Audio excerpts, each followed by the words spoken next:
आप सभी को जय मसीह की। आज एक बार फिर से हम सबके लिए आनंद का विषय है कि हम परमेश्वर के भवन में हैं और ये प्रभु की ओर से हम सबके लिए बहुत बड़ी एक ब्लेसिंग है।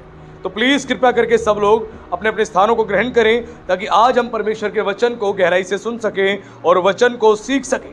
तो आज का जो प्रचार है आपकी जिंदगियों में एक बहुत बड़ा परिवर्तन लेके आएगा। परमेश्वर का वचन हमारी लाइफ को चेंज करता है। जब तक हम वचन को समझेंगे नहीं ना और वचन के अनुसार अपनी लाइफ को बनाएंगे नहीं, हमारे जीवन में काम नहीं होगा। ये वचन कौन है? ये वचन प्रभु यीशु मसीह है। यूहन्ना की किताब बताती है आदि में वचन था और वचन परमेश्वर के साथ था और वचन परमेश्वर था। What is God? ये वचन जो है ये परमेश्वर है। इस वचन को हम ग्रहण करते हैं यानी परमेश्वर को ग्रहण करते हैं। इस वचन को ध्यान से सुनते हैं यानी परमेश्वर को सुनते हैं। इसीलिए प्रभु यीशु मसीह ने अपने प्रचारों में बार बार बोला जिसके कान हो वो सुन ले। क्या करे? सुन ले। जिनके कान हो वो सुन ले, क्योंकि कान तो सभी के पास है लेकिन सुनने वाले कान नहीं। चर्च में लोग बैठे तो रहते हैं, उन्होंने दो कान का इस्तेमाल कैसे किया जाता है वो लोग कैसे करते हैं? एक कान से सुनते एक से निकाल देते हैं। कानों का उपयोग ऐसे करते हैं। एक बुद्धिमान दोनों कानों से सुनता है और अपने हृदय में रख लेता है, लेकिन एक जो बुद्धिमान नहीं है वो एक कान से सुनता है दूसरे से निकाल देता है। क्यों? वो कहता है दूसरा कान किस काम आएगा? निकालने के लिए। सुनो और निकाल दो। ये गलती नहीं करनी है। वचन को अपने अंदर ठहरने दो। ये बीज है, सीड है। सीड वचन जो है बीज है। ये बीज जब आपकी जमीन पर बोया जाएगा, आपकी जमीन पर इसको रोपा जाएगा, तो जाके आपकी जमीन जो है फलवंत होगी।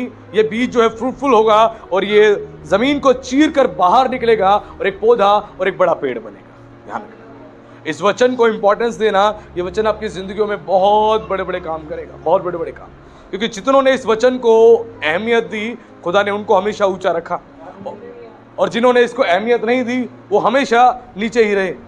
जिस परिस्थिति में बैठे थे उसी परिस्थिति में बैठे रह गए और कुछ हुआ भी नहीं। लेकिन इस वचन को इज्जत देने वाले को खुदा इज्जत देता है, क्योंकि ये वचन कोई और नहीं, खुदा है। इस खुदा को इज्जत दो, इस वचन को इज्जत दो, वो आपको बहुत इज्जत देगा, बेशुमार इज्जत देगा। ध्यान रखना। और आज के हम प्रचार की बुनियाद डालेंगे कि वचन से। रोमियो की पत्री अध्याय 12 उसके पद 2 से आज हम पढ़ने जा रहे हैं और आज के प्रचार को हम प्रारंभ करने जा रहे हैं। रोमियो की पत्री अध्याय 12 उसके पद 2 को मैं आप सबके लिए पढ़ने जा रहा हूं, जिसमें इस प्रकार लिखा है। बड़े ध्यान से सुने सभी लोग। इस संसार के सदृश ना बनो, परंतु तुम्हारे मन के नए हो जाने से तुम्हारा चाल चलन भी बदलता जाए, जिससे तुम परमेश्वर की भली और भावती सिद्ध इच्छा अनुभव से मालूम करते रहो। हालेलुया। प्रेरित पौलुस ने एक सख्ताई से इस बात को बोला।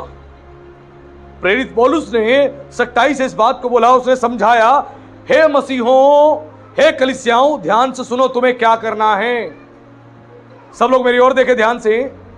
यह वचन क्या सिखा रहा है? यह वचन सिखा रहा है कि संसार के सदृश ना बनो, संसार के लोगों की तरह मत बनो। आज मसीह लोग भी संसार के लोगों की तरह बन चुके हैं।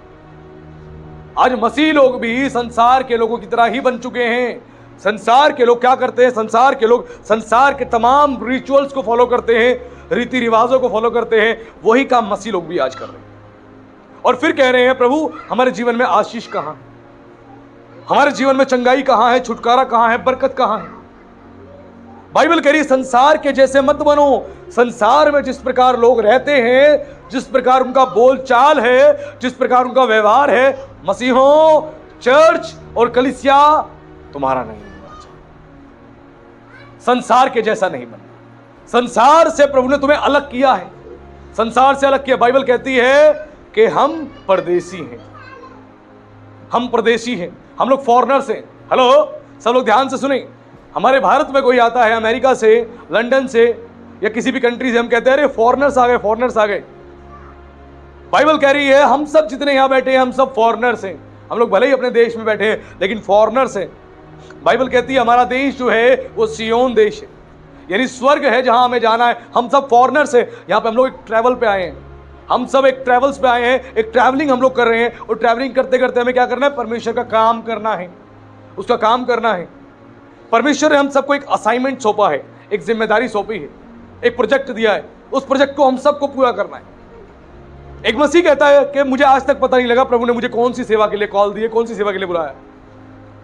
मैं साफ कहता हूं कि बाइबल का एक वचन जो है वो हर एक मसीह को पूरी तौर से कंसीडर करता है उस सेवकाई के लिए। मत्ती 28 जिसमें इस प्रकार लिखा है कि जाओ सारी जातियों में, जाओ सारी जातियों में और सबको सुसमाचार का प्रचार करो और सबको बपतिस्मा दो पिता पुत्र पवित्र आत्मा के नाम से और उन्हें मेरा चेला बनाओ और मेरी आज्ञा माननी सिखाओ।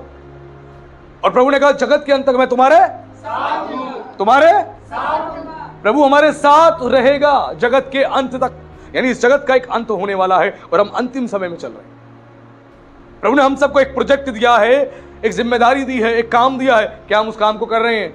हेलो, आज खुद को जांच लें, संसार के सदृश ना बने। संसार का व्यक्ति संसार में व्यस्त है। हाय मेरी नौकरी, हाय मेरी छोकरी, हाय मेरा छोकरा, हाय मेरा घर, मेरा व्यापार, हाय मेरा पैसा। संसार का व्यक्ति इसी काम में लगा हुआ है। उसकी सोच संसार की बातों तक और संसार की वस्तुओं तक सीमित हो चुकी है। बाइबल कह रही है संसार के जैसे ना बनो। संसार का व्यक्ति चिंता करता रहता है, हाय क्या खाएंगे, हाय क्या पिएंगे, हाय क्या पहनेंगे। एक संसार के व्यक्ति की यही चिंता होती है।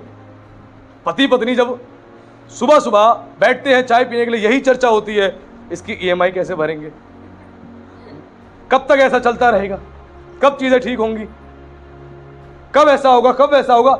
यही बातें होती हैं।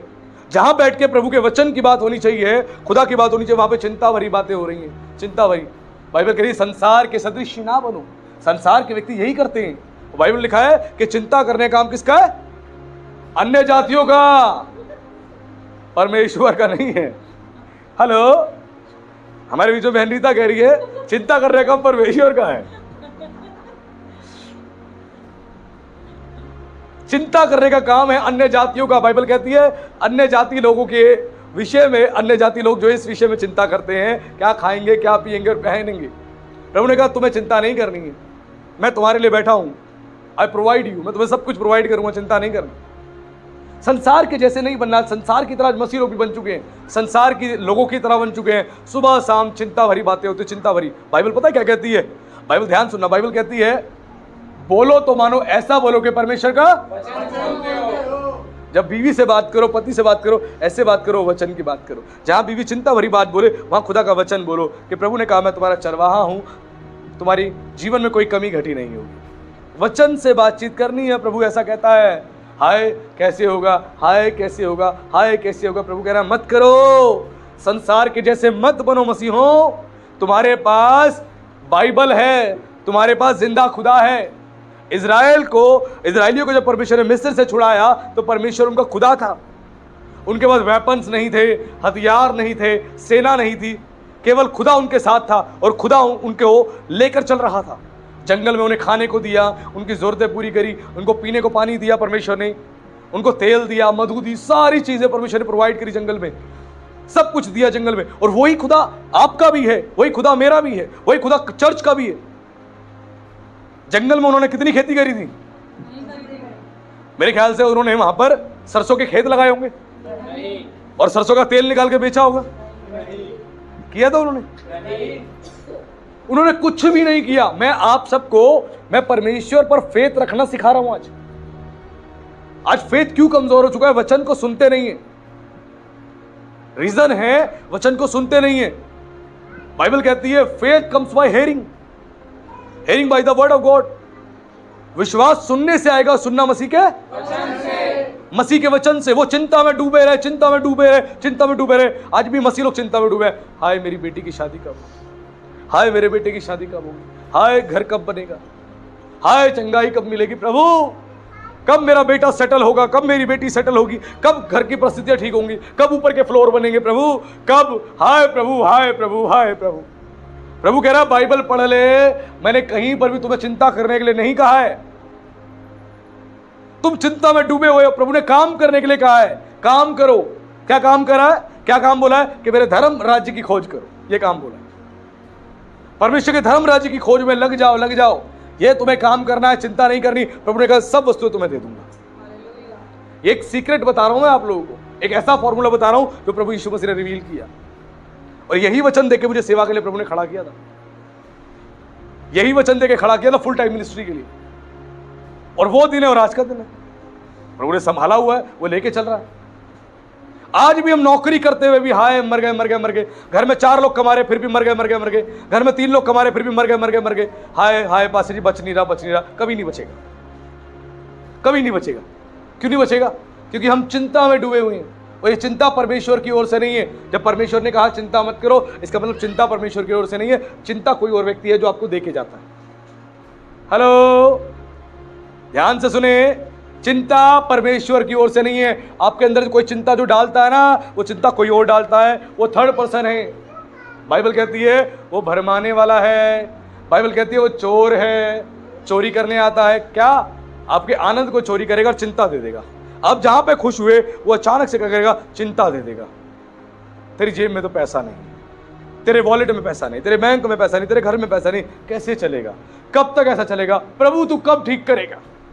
कब चीजों को बेहतर करेगा? बाइबल कह रही है संसार के सदृश ना बनो। और संसार के जैसे हमारे मसीह लोग बन चुके हैं, मर गए मर गए मर गए मर गए करते रहते हैं। प्रभु कह रहे तुम्हारा फेथ कहां है? फेथ, तुम्हारा विश्वास कहां है? इसी विश्वास की घटी की वजह से चेलों को डांट पड़ी बार बार, और इसी विश्वास की घटी से पास्टर से भी डांट पड़ती रहती बार बार।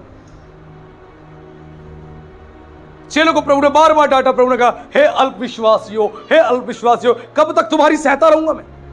कब तक? वैसे ही प्रभु चर्च से कहता है हे अल्पविश्वासी मसीह कलीसियाओं, कब तक तुम्हारी सहता रहूंगा? वचन तुम्हें दे दिया, पासवान मैंने दे दिया, जगह तुम्हें दे दी, सब कुछ तुम्हें दे दिया, उसके बाद भी तुम कहते हो प्रभु कब होगा कब होगा कब होगा। चिंता में डूबे रहते हो सुबह से शाम तक। बाइबल कह रही संसार के सदृश ना बनो, ना बनो तो ना बनो। संसार का व्यक्ति चिंता में डूबा रहता है, हाय महंगाई हो गई है। जब आपके मुंह से महंगाई की चर्चा होनी शुरू हो जाए ना, समझ जाना आप संसार के जैसे हो गए हो। हाय हाय हाय, मैं तेल लेने गई थी बाजार में, तो मैंने देखा तेल का कनस्तर पहले आ जाता था 1200 रुपए का, अब तो 1500 रुपए का आता, 300 रुपए रेट बढ़ गए। हाय इतनी महंगाई हो रही है, क्या करिए? सरकार किस लिए आई है? ये सरकार तो महंगाई पे महंगाई दिए जा रही है। हम कहते सही बात है, इससे बढ़िया तो पहले वाली सरकार थी, कम से कम इतनी महंगाई तो नहीं थी, है ना? यही बातें होती है मसीहों की। और बाइबल में साफ लिखा है, पता है, प्रकाशित वाक्य की किताब बताती है कि अंत के दिनों में क्या होगा? महंगाई चरम सीमा को पार कर जाएगी। एक दिन की कमाई से मुट्ठी भर अनाज मिलेगा, मुट्ठी भर। हेलो, एक दिन की कमाई से केवल मुट्ठी भर अनाज मिलेगा। वो समय आने वाला है। अब क्या करें? कुछ ना करें, चिंता ना करें। एक ही काम करना है, केवल चिंता नहीं करनी है। आपको परमेश्वर पर भरोसा रखना। बाइबल कहती है जो अपने धन पर भरोसा रखता है वो गिर जाता है। Very good church, great. जो धन पे भरोसा रखता है वो गिर जाता है। ध्यान रखना, जो खुदा पे भरोसा रखता है, बाइबल कहती है सियोन पर्वत के समान है, जो कभी टलता नहीं है। चिंता भरी बातें, हाय महंगाई हो गई महंगाई हो गई महंगाई हो गई। प्रभु कह रहे संसार के जैसे मत बनो मत बनो। आज तुम संसार के जैसे बन चुके हो, तुम्हारे मुंह की बात हमेशा अरे पेट्रोल के रेट बढ़ गए, पेट्रोल के 2 रुपए बढ़े हैं, और चिंता हमारी 100 रुपए वाली बढ़ गई है ना? हम कहते हैं पेट्रोल को पूरी टंकी फुल करा लो, भैया रेट बढ़ रहे हैं रेट बढ़ रहे हैं, और पूरी टंकी फुल करा ली। कितना? 10 लीटर भरवा लिया, 8 लीटर भरवा लिया, कितने पैसे आपने बचा लिए? 16 रुपए। 16 रुपए बचाने के लिए चिंता में डूब गए आप, और आप कह रहे हो आई एम विजडमफुल पर्सन, मैं बुद्धि से भरा हुआ व्यक्ति हूं। अब ना समझो, तो 300 रुपए में आपका डेली पेट्रोल भरवा के आप काम चलाते हो, हफ्ते भर के लिए आपने टंकी फुल करा ली, केवल 18 रुपए 16 रुपए बचाने के लिए। क्या फायदा हुआ? क्या फायदा हुआ? इसे बुद्धिमानी नहीं कहते, इसे कहते चिंता का, प्रेशर का दबाव जो अपने ऊपर ले लिया। अरे टमाटर के सुने हमने रेट बढ़ने वाले बढ़ने वाले, एक काम करो 10 किलो टमाटर उठा लो, उठा लो। उसके बाद रेट बढ़े ही नहीं। कितने बढ़े? सिर्फ 2 रुपए रेट बढ़े। लेकिन हम चिंता में डूब गए, टमाटर के रेट बढ़ने वाले, ले लो ले लो ले लो। बाइबल कह रही संसार के जैसे मत बनो मसीहों, मत बनो। तुम्हारा काम चिंता करने का काम नहीं है, तुम्हारा खुदा जिंदा खुदा है। वो तुम्हारी जरूरतें पूरी करने वाला खुदा है, वो तुम्हारे साथ चलने वाला खुदा है। जैसे वो इजराइलियों के साथ था, मूसा के साथ था, यहोशू के साथ था, तुम्हारे साथ भी है। चिंता ना करें। बाइबल कह रही संसार के सदृश मत बनो, मत बनो, मत बनो। आज से बदलो अपने आप को। न्यूज लगा के बैठ गए, हाय यहां बम फूट रहे हैं, हाय यहां बम फूट रहे हैं, हाय यहां ये हो रहा, ये हो रहा। वो सुनने के बाद चिंता में डूब गए, हाय अब क्या होगा, अब क्या होगा। बाइबल पहले ही बताती है कि तीसरा विश्व युद्ध होगा और एक घमासान युद्ध होगा। राज्य राज्य पर चढ़ाई करेगा, देश देश पर चढ़ाई करेगा, आक्रमण होंगे भयानक से, ये होना ही होना है। लेकिन पहले ही हम देख के चिंता में डूब जाते हैं, हम घबरा जाते हैं। और कई पास्टर्स प्रोफेसी कर देते चिंता में आके, इसी साल यीशु मसीह आने वाला है, इसी साल चिन्ह दिखाई देने वाला है, इसी साल। हम अंत के दिनों में जी रहे हैं और अंत के दिनों में भी अंतिम समय में जी रहे हैं। लेकिन बाइबल कहती है कोई नहीं जानता यीशु मसीह कब आएगा। यीशु मसीह ने खुद बोला इस विषय में केवल पिता जानता है, ना स्वर्गदूत ना पुत्र, कोई नहीं जानता, केवल पिता जानता है किस दिन मुझे आना है। पिता ने अपने अधिकार में रखा है, अपनी अथॉरिटी में रखा है उस बात को। लेकिन प्रभु ने एंड डेज के साइन बताए कि ऐसा ऐसा होगा, ऐसा ऐसा होगा। महंगाई चरम सीमा पार कर जाएगी। आज आप देख रहे ग्लोबली देखें, रिसेशन बढ़ता जा रहा है। ग्लोबली देखें, नौकरियां जो है खत्म होती चली जा रही हैं। क्यों हो रही हैं? टेक्नोलॉजी एडवांस होती जा रही है। टेक्नोलॉजी आने की वजह से लोगों की नौकरियां जा रही हैं, सारा काम मशीनें कर रही हैं। संसार के लोग चिंता में डूबे हैं। लेकिन बाइबल क्या कह रही है? बाइबल कह रही है कि तुम संसार के जैसे मत बनना, मत बनना, मत बनना। ये वचन आज अंदर जाने दो, जाने दो, जाने दो। तुम्हें चिंता नहीं करनी, संसार के जैसा नहीं बनना। महंगाई बढ़ गई, हाय क्या करें, किराया बढ़ गया, हाय क्या करें, सब चीजें महंगी होती जा रही है, हाय क्या करें, क्या करें। चिंता ना करे, ना करे। आपका खुदा जिंदा खुदा है, वो आपको संभालने वाला खुदा है। अपने मन से उस विचार को खत्म करे, हाय मेरी शादी नहीं हो रही, कब होगी प्रभु, कब होगी प्रभु। परिवार का सताव है प्रभु, वो कब ठीक होगा प्रभु, कब समस्याएं खत्म होंगी प्रभु। प्रभु नौकरी कब लगेगी प्रभु, बिजनेस कब ठीक होगा, हाय हम क्या करें, क्या करें, क्या करें प्रभु, कब मेरा आत्मिक जीवन सुधरेगा, मैं क्या करूं, क्या करूं। बाइबल कह रही है क्या करना है? बाइबल कह रही है धर्म राज्य की खोज करनी है, खोज करनी है, खोज करनी है। केवल वो तुम्हें आत्मिक जिंदगी नहीं देगा, आत्मिक जिंदगी के साथ साथ तुम्हें अच्छी नौकरी भी देगा, अच्छा व्यापार भी देगा, अच्छी पत्नी भी देगा, अच्छे बच्चे भी देगा, अच्छी लाइफ भी देगा वो आपको। लेकिन आपको मुझको धर्म राज्य की खोज करनी है। इस बाइबल में सारी आशीषें छुपी हैं, आपकी सारी आशीषें इस बाइबल में। संसार के जैसे मत बने। संसार का व्यक्ति इसी प्रकार जीवन जी रहा है, उसका चेहरा देखो मुरझाया हुआ होता है। आप करो जय मसीह की, करेगा जय मसीह की, उसको जैसे किसी ने चिंताओं का पहाड़ उस पर डाल के उसको दबा दिया, जैसे रात भर सोया ना हो, ऐसा चेहरा रहेगा। मैं बार बार कहता हूं एक बात, मैंने एक पोस्ट डाला कुछ महीनों पहले की बात है ये, जिसमें मैंने लिखा था कि एक मसीह की मुस्कुराहट जो होती है वो शैतान के हार की निशानी होती है।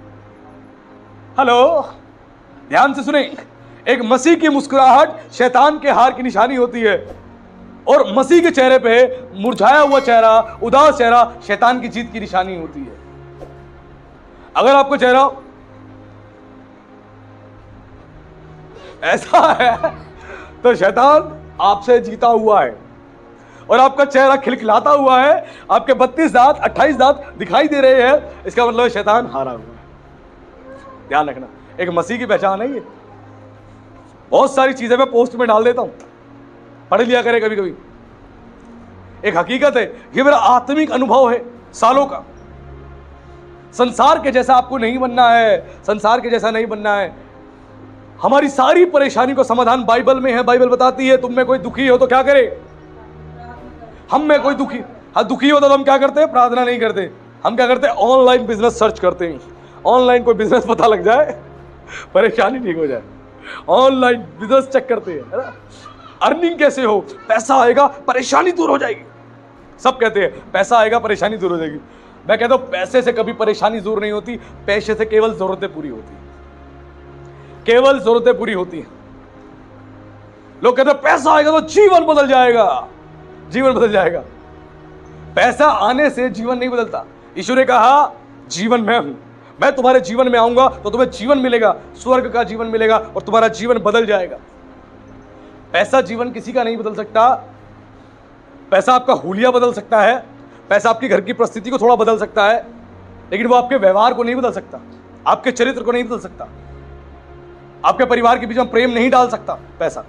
जानो, इसलिए संसार के जैसा नहीं बनना। बाइबल साफ साफ कह रही है संसार के सदृश ना बनो, परंतु तुम्हारे मन के नए हो जाने से तुम्हारा चाल चलन भी बदलता जाए। हेलो, मन के नए हो जाने से। आज वचन सुन रहे हैं, क्या मन नया हो रहा है? हो रहा है मन नया? अगर मन नया हो रहा है तो चाल चलन बदलना चाहिए। कि चाल चलन मतलब बातचीत में मर गए नहीं करना है। कोई भी बात होती है, कोई भी चिंता का विषय होता है, उसके ऊपर एक बार डिस्कस करके बोलो, कोई नहीं हम प्रार्थना करेंगे, हमें पता है हमारा प्रभु सब कुछ करने वाला है, वो सब कुछ कर देगा। चिंता में डूबे नहीं रहना, चिंता में बैठे नहीं रहना। बाइबल साफ शब्दों में कह रही है तुम्हारे मन के नए हो जाने से तुम्हारा चाल चलन भी बदलता जाए। मन नया हो रहा है तो चेहरे पे मुस्कुराहट आएगी, मन नया नहीं हो रहा ऐसे ही रहेगा। बिफोर मीटिंग आफ्टर मीटिंग कोई रिजल्ट नहीं। दाग लगा हुआ कपड़ा जब वॉशिंग मशीन में डाला जाता है, वो धुल के बाहर आता है तो साफ होके आता है, उससे पहले गंदा होता है, धुलने के बाद साफ हो जाता है। वैसे बिफोर चर्च क्या होता है, हम वैसे गंदे होते हैं, बहुत सारी बातों में चिंता में डूबे होते हैं, लेकिन आफ्टर चर्च हम नए हो जाते हैं, हम नए बन जाते हैं। बाइबल कहती है मसीह में तुम हम नई सृष्टि होने के बाद भी पुराना जीवन जी रहे हैं, पुरानी सृष्टि की तरह। पुरानी सृष्टि, आपको पता पुरानी सृष्टि कैसी थी?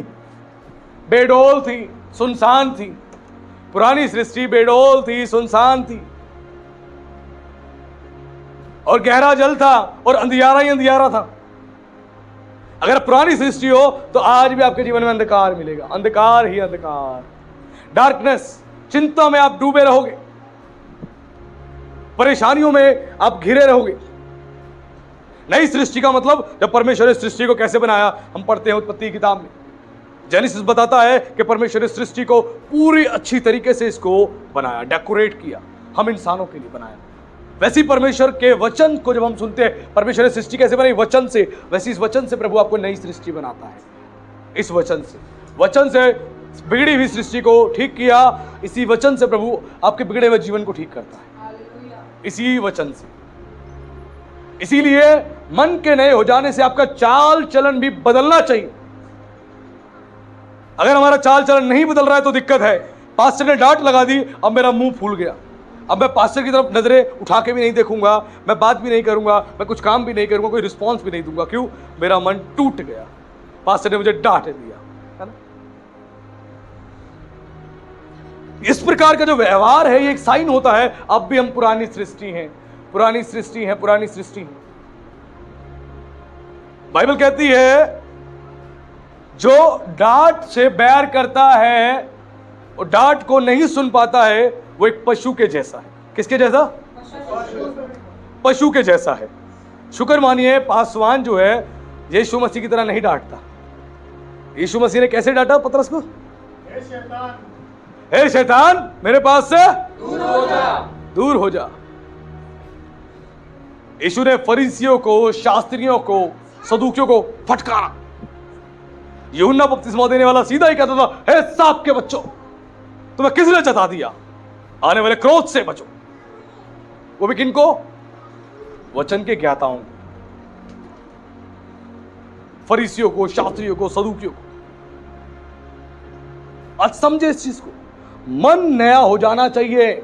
मन नया होने के बाद तुम्हारे चाल चलन में भी, बिहेवियर में भी परिवर्तन आना चाहिए। तुम्हारे चाल चलन में बदलाव नहीं है ना, इसका मतलब तुम मसीह में तो हो, भले ही 10 साल से हो, 20 साल से हो, 50 साल से हो, मर गए, खप गए, चले गए, कब्र में चले गए, कुछ नहीं होगा। रैप्चर होगा, रैप्चर में सब उठा लिए जाएंगे। न्याय का दिन होगा, सब कब्रों से बाहर निकलेंगे, न्याय सिंहासन के सामने। परमेश्वर कहेगा तेरा जीवन तो पुराना का पुराना ही रहा, तू नई सृष्टि कभी बन ही नहीं पाया, तो कैसे तेरा जीवन मैं स्वर्ग में लेके जाऊं?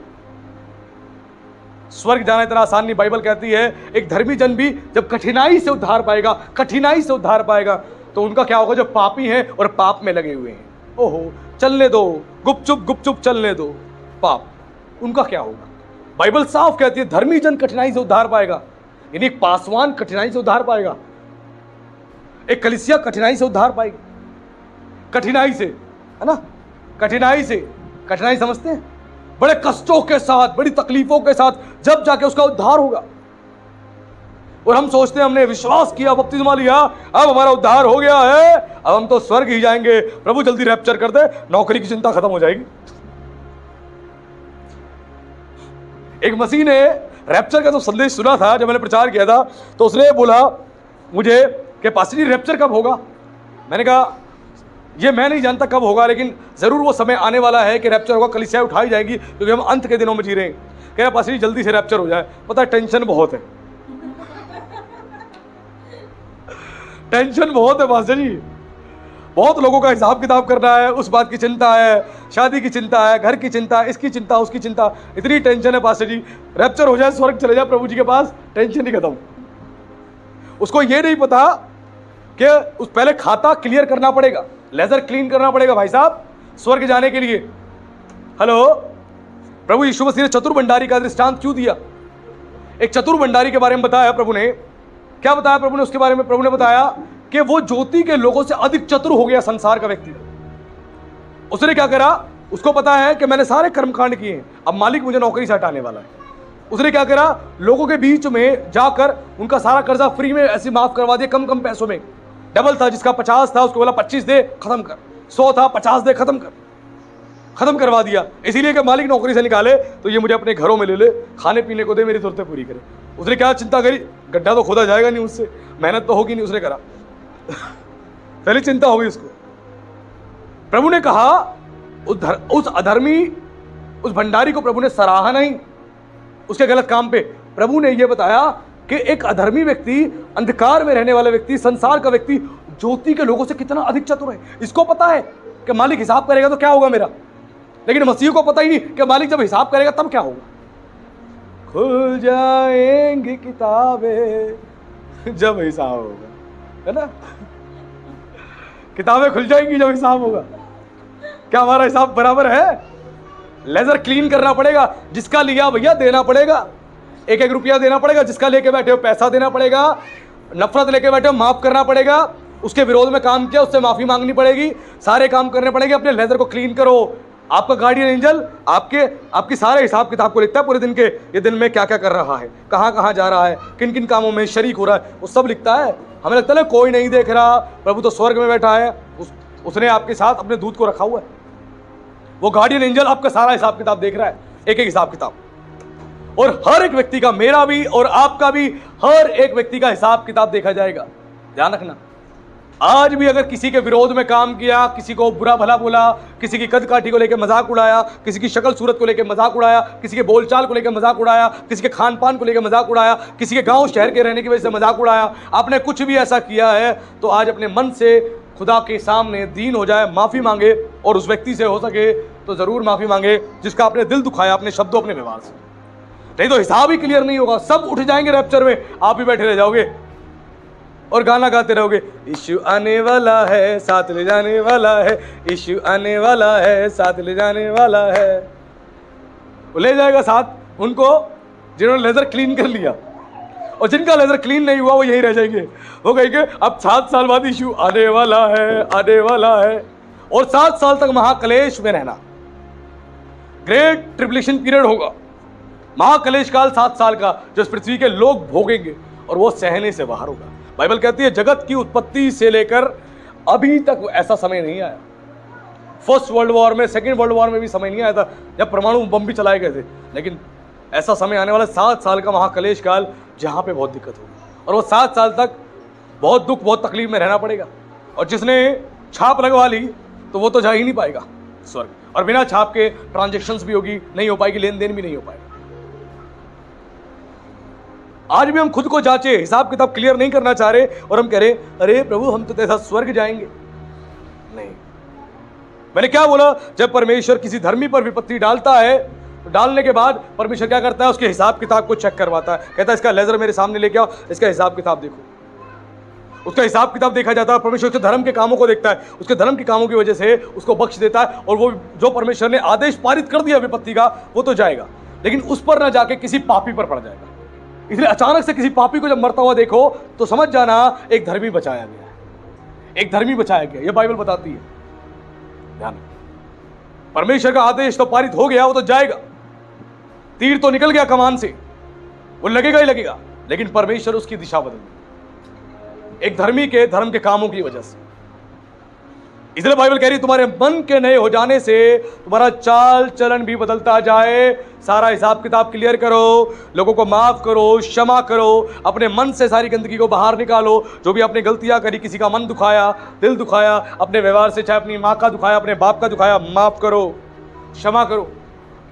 मैं लास्ट टाइम आपको प्रचार किया था, मैंने बताया था एक व्यक्ति अमेरिका में जो रहता था, जब डेरिक प्रिंस अमेरिका में गए प्रचार करने के लिए, एक व्यक्ति आया वहां पर प्रचार के बाद उनके पास दुआ कराने के लिए। उसने बोला, पास्टर मैं सालों से बिजनेस कर रहा हूं, मेरे बिजनेस में कभी मैं सफल नहीं हो पा रहा, मैं ब्लेस्ड नहीं हो पा रहा। हेलो, सब लोग ध्यान से सुने। उसने कहा सालों से बिजनेस कर रहा हूं, बिजनेस में मैं सफल नहीं हो पा रहा, ब्लेस्ड नहीं हो पा रहा, मैं बड़ा परेशान हूं, मुझे समझ नहीं आ रहा मैं क्या करूं।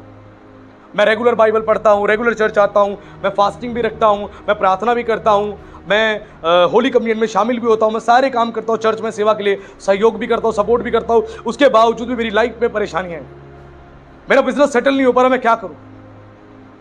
उनको पवित्र आत्मा ने कहा कि इसने अपने बाप को माफ नहीं किया, अपने बाप के लिए बहुत नफरत रखी हुई है इसने अपने मन में। उन्होंने छूटते ही बोला, उन्होंने कहा कि प्रभु के आत्मा ने मुझे कहा है कि तुमने अपने पिता को माफ नहीं किया, आज भी अपने पिता के लिए नफरत अपने मन में रख के बैठे हो। जैसे इस बात को उसने सुना, उसकी आंखें बदल गई, पिता का नाम लेती आंखों में गुस्सा आ गया, एग्रेशन आ गया। उसने बोला, पास्टर ये बात सच है, मैं उनको माफ नहीं कर पा रहा हूं, ना मैं कर पाऊंगा, क्योंकि उन्होंने प्रॉपर्टी का सारा हिस्सा जो है मेरे भाई को दे दिया और मेरे हिस्से में कुछ भी नहीं रखा, इसीलिए मुझे उनसे नफरत है।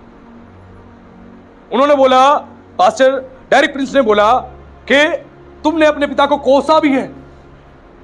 कह रहे, हाँ जी मैंने बहुत कोसा है, मैंने बहुत उनकी बुराई करी है, मैंने बहुत कोसा है उनको, और जब जब मुझे उनकी याद आती है, मैं अपनी पत्नी के पास बैठता हूं, मैं हमेशा उनकी बुराई करता हूं, मैं कोसता ही रहता हूं, मुझे इतना गुस्सा आता है, उनका नाम लेते मुझे गुस्सा आता है, मेरी आंखें, मेरा चेहरा, मेरा व्यवहार बदल जाता है, क्योंकि उन्होंने बहुत बुरा किया।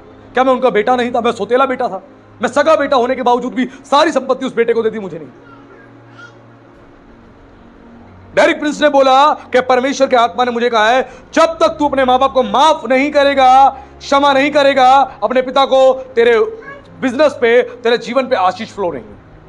तू चर्च आता रहे, तू ऑफरिंग को देता रहे, तू सेवा में लगा रहे, होली कम्युनियन लेता रहे, जो मर्जी करता रहे, तेरे जीवन में आशीष नहीं आएगी जब तक तू अपने पिता को माफ नहीं करेगा। क्योंकि इसकी वजह से परमेश्वर ने तेरे पाप भी रखे हुए हैं, वो माफ नहीं किए। कलाम कहता है, जब तुम दूसरे के अपराध माफ करोगे, तुम्हारे भी क्षमा किए जाएंगे। उसने बोला, मैं कैसे माफी मांगू अब उनसे, वो तो मर चुके हैं, वो जिंदा नहीं है, वो मर चुके हैं, वो जिंदा नहीं है, मैं कैसे माफी मांगू। उन्होंने बोला कि जिस शहर में तेरे पिता को दफनाया गया है, जिस कब्रिस्तान में, वहीं जा और वहां जाके उसकी कब्र के सामने खड़ा हो और माफी मांग, संपूर्ण मन से माफी मांग। क्योंकि बाइबल कहती है जो माँ बाप को कोसता है उसका दिया बुझ जाता है। बाइबल कहती है जो माँ बाप को कोसता है, कौवे आके उसकी आंखों को नोच के ले जाते हैं, यानी दुष्ट आत्माएं उसकी आंख की रोशनी खराब कर देती है। जब तुम माँ बाप को परेशान करोगे, माँ बाप को कोसोगे, तुम्हारी आंख में परेशानी आनी शुरू हो जाएगी, आंख में इन्फेक्शन होंगे, आंखें खराब होनी शुरू हो जाएगी, आंखों की रोशनी जानी शुरू हो जाएगी, और तुम धीरे धीरे जवानी में ही 40 साल की उम्र में, 30 साल की उम्र में अंधे होने शुरू हो जाओगे, क्योंकि तुम कोस रहे हो अपने माँ बाप को। और माँ बाप में सास ससुर भी आते हैं। हेलो, ध्यान से सुने, सास ससुर के लिए भी बाइबल एक ही शब्द यूज करती है बाइबल के अंदर, वो है माँ बाप। अगर माँ बाप को भी कोसते हो तो तुम अंधे होने शुरू हो जाओगे, तुम्हारा भविष्य जो है अंधकार में चला जाएगा। पुरुष हो चाहे स्त्री हो, कोई भी अपने सास ससुर को ना कोसे। और उसके बाद जब उसने इस बात को सुना, सुनने का उसने अपना मन तैयार किया। इसीलिए अंधेपन से छुटकारा चाहते हो, जिनकी आंखें खराब हो रही हैं, माफ कर देना, आज क्षमा मांग लेना, और कभी सामने मिल जाए तो भी माफी मांग लेना। झुकोगे नरम होके तो प्रभु आशीष देगा, घमंडी बन के बैठे रहोगे कभी आशीष नहीं मिलेगी। इसीलिए बड़ा सख्त प्रचारक हूं मैं सख्ताई से वचन को बोलता हूं। और उसने इस बात को सुना और सुन के गया, उसी देश में, उसी शहर में गया जहां उसके पिता को दफनाया गया था, और जाके कब्र के सामने खड़ा हुआ और उसके बाद फूट फूट के रोया और अपने पिता को उसने माफ किया, क्षमा किया।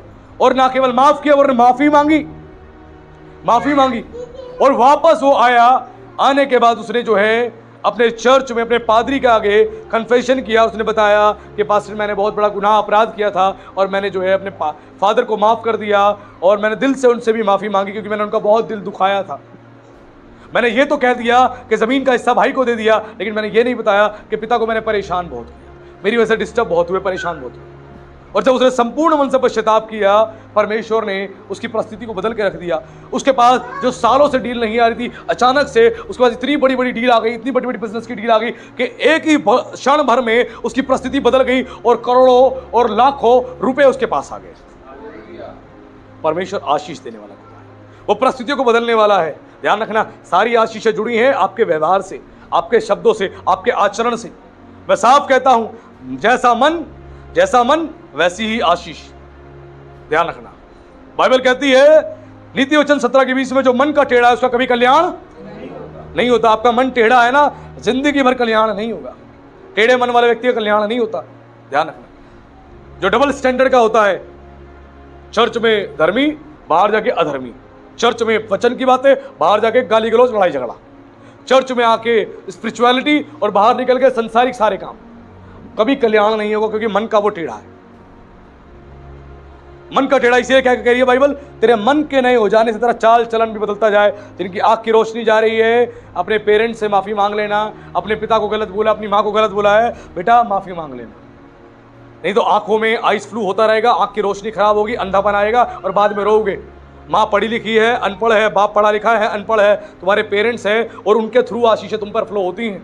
ध्यान रखना, और अगर तुमने उनसे बदतमीजी करी तो अंधापन तैयार है। बाइबल कहते हैं कौवे आके तेरी आंख को नोच के ले जाएंगे। और कौवे का मतलब है बाइबल में जो सिम्टम्स बताए गए, सिंबल्स बताए गए, सिंबॉलिक बातें बताई गई है, कौवे दुष्ट आत्मा का प्रतीक है। दुष्ट आत्मा तेरी आंखों को खराब करेंगी, अंधापन लेके आएंगी तेरे अंदर। ध्यान रखना, दुष्ट आत्मा। अगर चाहते हो अंधापन रहे तो लगे रहो, नहीं तो अपने पेरेंट्स से माफी मांगना। आज की मीटिंग के बाद जब जाओगे अपने घर, अपने माँ बाप को फोन करना, फोन करके माफी मांगना। जिसके पिता जिंदा नहीं है वो बैठ के माफी मांगना और बोलना प्रभु से, प्रभु मैं क्षमा मांगता हूं हर एक गुनाह के लिए, हर एक अपराध के लिए जो मैंने अपने पिता के विरोध में किए, अपनी माँ के विरोध में किए। प्रभु के आगे दीन होकर क्षमा मांगे और फोन करके, और मिल सके तो मिल के माफी मांगे। मैं सच बता रहा हूं, मेरी बात को मान लेना, मैं बड़े ही आत्मा से इस बात को कह रहा हूं, भर के कि इस बात को मान के देखें आप, क्षमा मांगे, देखो कैसे परिस्थिति बदलेगी। बहुतों ने अपनी सास को सताया, सेवा तक नहीं करी, इसीलिए उनके जीवन में परेशानी है। आज माफी मांग लेना बैठ के खुदा के सामने। हमें लगता है हम बहुत धर्मी है, खुदा जानता है कितने कर्मकांड हमने करे, सबके कर्मकांड जानता है। हम अपनी सास को संभाल नहीं पाए और हम उम्मीद करते हैं हमारी बहू में आके संभाले। कैसे संभालेगी? तुमने संभाली तो तुम्हें भी संभालेगी, तुमने नहीं संभाली तो चिंता ना करो। जैसे तुम अलग लेके गए अपने पति को, वैसे लेके तुम्हारे बच्चे भी अलग जाएंगे और अंत में तुम अकेली बैठ के रोगी, हाय मैं मर गई। चिंता ना करो। बाइबल कहती है जो तू बोएगा वही तो काटेगा। तू नफरत बो रहा है तो नफरत ही काटने को मिलेगी, तू मोहब्बत बो रहा है तो मोहब्बत ही काटने को मिलेगी। ध्यान रखना, माँ बाप बुरे भी क्यों ना है तो भी इनकी इज्जत करो, आदर करो, प्यार करो, मोहब्बत करो। ये बाइबल सिखाती है। सास ससुर बुरे हैं, अच्छे हैं, इज्जत करो, आदर करो। नहीं करना जानते हो तो परमेश्वर जानता है कैसे करना, उसने कलाम में लिखा है। जो माँ बाप को कोसता है, यानी सास ससुर को भी कोसता है, अंधापन आ जाएगा उसकी आंखों में, उसका भविष्य अंधकार में चला जाएगा, उसकी आंख को कौवे नोच के ले जाएंगे, आंखों की रोशनी चली जाएगी और लंबी उम्र भी नहीं देख पाएगा और देश में टिका भी नहीं रहेगा। कभी नहीं। आज इसीलिए हलीम करे अपने आप को, नम्र करे अपने आप को, आपके अंदर हम्बलनेस होना चाहिए। मैं फिर कह रहा हूं, जितने बच्चे हैं अपने माँ बाप के लिए जो भी गंदा सोचा, गंदा बोला, गुस्से में, चर्च के बाद माफी मांग ले। ध्यान रखना, समझा रहा हूं, प्रभु का आत्मा मुझे जोर दे रहा। प्रभु ने कहा तेरे लोगों की आशीषें रुकी पड़ी हैं और बहुत से लोग जो सुन रहे हैं संदेश को, उनकी आशीषें भी रुकी पड़ी हैं। इसीलिए क्योंकि आज तक उन्होंने सही तरीका नहीं अपनाया, बाइबल आधारित तरीका नहीं अपनाया। बाइबल के जमाने में क्यों पुराने नियम में दिखाया गया है कि बच्चे जाके, जब बाप की मृत्यु होने वाली होती थी, बच्चे जाके बाप के पास बैठते थे और बाप हाथ रख के उनको आशीर्वाद देता था, ब्लेसिंग देता था, और वो ब्लेसिंग फ्लो होती है। एक्चुअल में पेरेंट्स जब बच्चे को आशीष देते हैं, ब्लेसिंग फ्लो होती है। इसलिए मन के नए हो जाने से आपका चाल चलन भी बदलना चाहिए। आज जितने लोग यहाँ बैठे हो, ध्यान से सुन ले, आज जितने लोग बैठे हो यहाँ पर और जो सुन रहे हैं, सबके लिए है कि अपने मन को आज नया करें। मन के अंदर से नफरत, घृणित बातें, क्रोध, जलन सब खत्म करें और माफी मांग लें। इससे आप छोटे नहीं हो जाओगे, आप एक सच्चे मसीह बन जाओगे, एक सच्चे मसीह बन जाओगे और परमेश्वर आपके जीवन में आशीष देगा। इसीलिए ध्यान रखें, नफरत नहीं रखनी अपने मन में, अपने मन को सही करे। तुम्हारे मन के नए हो जाने से चाल चलन भी बदलता जाए। आगे लिखा है जिससे तुम परमेश्वर की भली और भक्ति सिद्ध इच्छा अनुभव से मालूम करते रहो। जब तुम्हारा मन नया हो जाएगा तभी तो परमेश्वर की इच्छा जानोगे। आज इस वचन को सुनते सुनते आपका मन नया हो रहा है और परमेश्वर की इच्छा जानो। मैं सच बता रहा हूं, सुन लेना मेरी बात को। आज जिन जिन के विरोध में आपने पाप किया, माफी मांग लेना, क्षमा मांग लेना। देखो, क्षमा मांगते ही परमेश्वर आपके रखे हुए अपराध भी क्षमा कर देगा। जैसी खुदा क्षमा कर देगा ना, संगाई सीधा आपके फ्लो हो जाएगी, आशीषें फ्लो हो जाएंगी, बरकतें फ्लो हो जाएंगी, आत्मिक जीवन में आप पढ़ना शुरू हो जाओगे। और अगर नहीं रखा तो दिक्कत हो जाएगी। इसलिए बाइबल में एक बहुत अच्छी उदाहरण, एक बहुत अच्छी बात प्रभु ने कही है। प्रभु ने कहा कि जब तू गुस्सा करता है, तू क्रोध करता है, तो सूर्य अस्त होते होते उसको माफ कर। अगर आप किसी के लिए गुस्से और क्रोध से बैठे हो, अपने दिन खत्म होते होते माफ नहीं किया, तो बाइबल कहती है तुम शैतान को अवसर देते हो। अब शैतान उसी नफरत को लेकर तुम्हें यूज करेगा और तुम्हें धकेलेगा गलत काम के लिए। उसके बाद परमेश्वर का हाथ तुम्हारे ऊपर पड़ेगा। इसलिए बाइबल कहती है क्रोध तो कर, लेकिन पाप मत कर, और सूर्य अस्त होने तक उस बात को क्षमा कर, माफ कर। लेके बैठोगे 4 दिन ना, तो परेशान हो जाओगे, शैतान के हाथ में पड़ जाओगे। ध्यान रखना, एक मसीह भी जब सेम डे बीवी के साथ झगड़ा हुआ, परिवार से झगड़ा हुआ, माँ बाप से झगड़ा हुआ, सेम डे उसने खत्म नहीं किया, अगले दिन उसको कैरी फॉरवर्ड कर लिया, नहीं, अगले दिन फिर वही चर्चा, फिर वही क्रोध, वही गुस्सा। तो इसका मतलब है शैतान के हाथ में सौंप दिया। अब तो शैतान उसको इस्तेमाल करेगा, उठा के पटकेगा 4 बार। ध्यान रखना, शैतान के हाथ में सौंप दिया, उठा के पटकेगा 4 बार। और बाद में बोलेंगे अब क्या करें। ध्यान रखना, माफ करे सेम डे। परमेश्वर की सिद्ध इच्छा अनुभव से, अनुभव यानी एक्सपीरियंस से। जब तक आप परमेश्वर के वचन को अधिकाई से अपने हृदय में बसने नहीं देंगे और आपका मन नया नहीं होगा, आप एक्सपीरियंस से परमेश्वर की इच्छा जान ही नहीं पाएंगे। क्यों? खुदा के खादिम, खुदा के लोग परमेश्वर की इच्छा जो है एक्सपीरियंस से जान लेते हैं। एक्सपीरियंस यानी सालों का सेवकाई का अनुभव, पवित्र आत्मा के साथ समय बिताने वाला जीवन, वचन के समय बिताने वाला जीवन, वो अनुभव से सारी बातें जान लेते हैं, अनुभव से, एक्सपीरियंस से। ध्यान रखना, इसीलिए समझदार बने। परमेश्वर चाहता है आपका मन नया हो, संसार के जैसे मत बने। संसार का व्यक्ति, कोई बात हुई है 10 साल पहले, उसको पकड़ के बैठा रहेगा, स्ट्रेच करता रहेगा, स्ट्रेच करता रहेगा। बुद्धिमान व्यक्ति आगे बढ़ जाता है, वो उसको छोड़ देता है, उस बात को पकड़ के नहीं बैठता।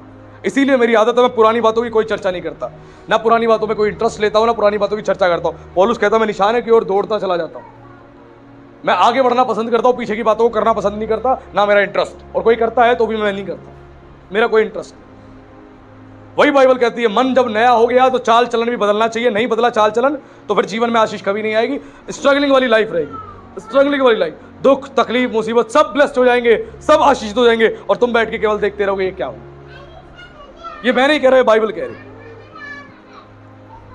मन के नए हो जाने से, मन नया करो, मन नया। ध्यान रखना, बाइबल कहती है सबसे अधिक अपने मन की रक्षा कर, मन की रक्षा कर, मन की रक्षा कर। जीवन का मूल स्रोत यही है, सोर्स ऑफ लाइफ आपका मन है। मन यानी आपका ब्रेन।